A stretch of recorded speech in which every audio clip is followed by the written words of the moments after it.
凌晨的永宽正等着寒风，为保家签收接下来1周需要食用的竹子。因为今晚是永宽自己值班，所以所有竹子搬运工作由永宽一人来完成。当给所有竹子都搬完时，永宽满满的成就感，骄傲的在镜头前展示着期待着姨姨们的夸赞。之后，永宽来到宝们的房间，看看他们睡得怎么样。因为没有开灯，所以画面比较黑。上一秒，永宽还在赞叹今晚保家们的状态都不错，此时都在睡觉。但当走到303房间时，发现还有一只没有睡。辉宝这是半夜起来，背着妈妈和姐姐吃起了宵夜。怪不得白天辉宝和瑞宝吃的都一样多，但辉宝总是比瑞宝沉，这就是原因。永宽没有过多的打扰辉宝吃饭，因为永宽还有事情要忙。永宽这时来到园区，又开始了为瑞宝辉宝倒数。永宽这晚上的精神状态又一次验证了韩国人晚上不用睡觉的传言。永宽站在造雪机下，开心的像是个傻子。等回到房间时，永宽发现自己的头发都白了。永宽整理了一下自己的发型之后，又折返回园区，因为造雪机需要时不时挪一下位置，防止雪太大给园区竹子或者树压坏。永宽忙碌完，天也亮了。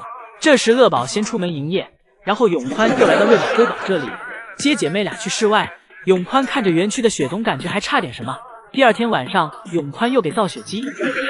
此时，永宽给乐宝的雪里挖了一个洞出来。永宽还贴心的给雪洞做了楼梯，这细节程度除了永宽以外找不出第二个人了。永宽的存在真是保家的福气。而隔壁瑞宝辉宝这里也有雪洞，只是跟乐宝这里的比起来有点小。姐妹俩在里面的样子像是2只雪耗子。 우리 루이는 사랑받고 싶어요. 이미 널 많이 사랑하고 있어. 응? 많은 사람들이 널 사랑하고 있다고. 保家真的一直都有生活在甜蜜的氛围里。瑞宝不想出去玩雪，永宽就在替瑞宝跟姨姨们解释。 루이야, 너 알아? 엄마 여기 있다. 루이야, 신나는 눈 구경 갑시다. 永宽表示，瑞宝不是怕冷，只是有点不喜欢外面的氛围罢了。瑞宝喜欢待在室内，喜欢宅宅的，表示瑞宝需要在家补充能量。永宽的言语和语气都是满满的宠溺，对他这俩宝贝孙女根本不舍批评，温柔的跟瑞宝说，瑞宝怎么舒服就怎么来，然后给瑞宝备好竹子，让瑞宝记得多吃一点。 완전 루이 오늘 완전 털쪘다. 너 완전 털쪘어. 在永宽眼里，保家每一点都是优点，都值得用浪漫的话描述一下。 응? 애교 부리는 거야 또. 而永宽也愿意用更多的时间陪伴保家。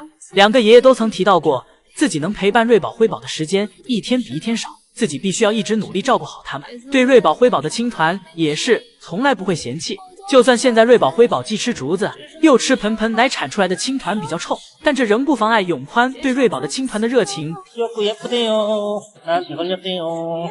瑞宝开始觉醒打野基因时，永宽不是阻止，而是去鼓励。 루이야, 땡겨봐, 루이야. 와, 야. 야생성 있는데, 루이. 야생의 대나무를 흩뜨겠어. 瑞宝发现了好玩的后，给妹妹也喊了过来。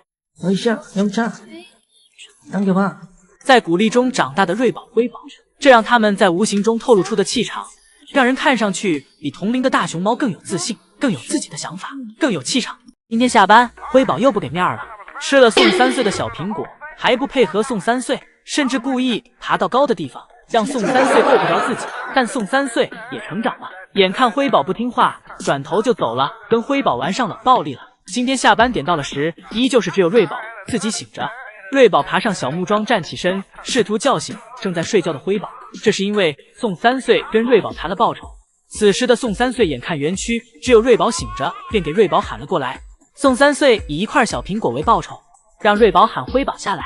瑞宝从小就讲诚信，吃完小苹果后就回去叫辉宝了。只不过自己能力有限，瑞宝发现自己根本叫不动，宋3岁便让瑞宝先自己回家。不过这是爱宝醒了，宋3岁眼看爱宝醒了，立马送上小苹果，防止爱宝一会儿再重新睡过去，用小苹果给爱宝提提神。爱宝看到小苹果后没有犹豫，立马转头过来给小苹果吃掉。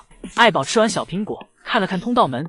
爱宝这时知道宋3岁为什么送小苹果了，就是为了让自己回家。爱宝从不白吃人东西。爱宝消化完小苹果后，便从小亭子上下来，走回了家。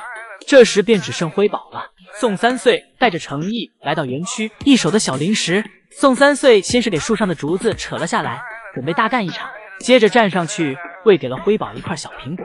本想趁辉宝还没反应过来就给辉宝推下去，哪知辉宝反应的这么快，一下打破了宋三岁的计划。辉宝站在最高的树杈上，让宋三岁够不着自己。宋三岁这趟白出来了，甚至还赔了好几块小苹果。而对于辉宝的下班，这下只能看辉宝自己的心情了。江爷爷的小农场除了种植蔬菜以外，江爷爷还会用其来酿酒。这桌面上这各种颜色的瓶子，里面装的就是江爷爷自己酿造的水果酒。江爷爷之所以会懂得这些事情，还是源于自己父亲。江爷爷小时候，自己的父亲经常领自己进山采摘各类的草药。江爷爷表示，似乎自然界所有的动物都有从自然界寻找药物的文化，动物们也有利用植物解决自身健康问题的情况。例如江爷爷所饲养的人猿，根据江爷爷对野生人猿的了解，他们在野外身体不好的时候，就会寻找有药效的植物叶子进行食用。而像犬科和猫科在消化上出现问题时，还会吃一些诱发呕吐的草，用其故意吐出来。而江爷爷除了对种植蔬菜以外，对这满山遍野的野果子也有许多想法。江爷爷将其采摘下来，放在坛子里和瓶子里，然后用糖进行混合后发酵。不过经过江爷爷多次的尝试，发现这个东西观赏价值远比食用价值要高。而真正用这些果子进行料理的是江爷爷的妻子。江爷爷的妻子会用腌制好的梅子用来做梅子酱菜，吃烧烤的时候用来做搭配，而其他的江爷爷则是用来观赏。江爷爷表示，比起用嘴，用眼睛喝更适合自己，而这也让自己在园区找到了另外一种乐趣。而每当看到这在冬天里酿制好的酒，就会让自己回忆起过去一年里的春夏秋冬，这让自己感觉到今年自己也有在非常努力的度过这一年。宝又在姨姨的面前小秀了一波，面对所在的雪坑进出自如，大长腿一迈就出去了。爬出雪坑后，瑞宝傲娇的气质接着就上来了，一言不合给妹妹手里的竹子抢过来，然后又一言不发地爬上了小树。爬到一半，瑞宝发现自己的竹子有点碍事儿了。瑞宝没有选择给竹子扔掉，而是聪明地给竹子调转了一下位置，之后3、2下便爬上了树。而辉宝给这抢自己竹子的仇一直记到了回室内。辉宝来到小滑梯上，拉着姐姐就一起摔了下去。瑞宝被摔得晕头转向，辉宝的裤子也摔脏了。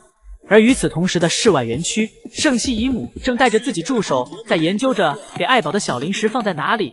忙完室外，又来到室内和宋3岁一起收拾竹子。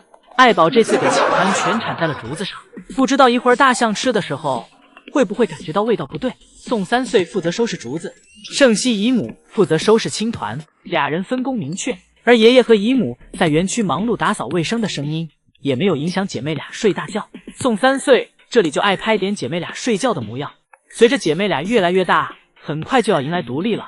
宋3岁到时便也不能像现在这样近距离拍摄姐妹俩了，所以现在能多拍点就多拍点，这都是自己以后所用来回忆的东西。不过正经不过3秒的宋3岁，下一秒又将镜头移动到了圣西姨母的脸上。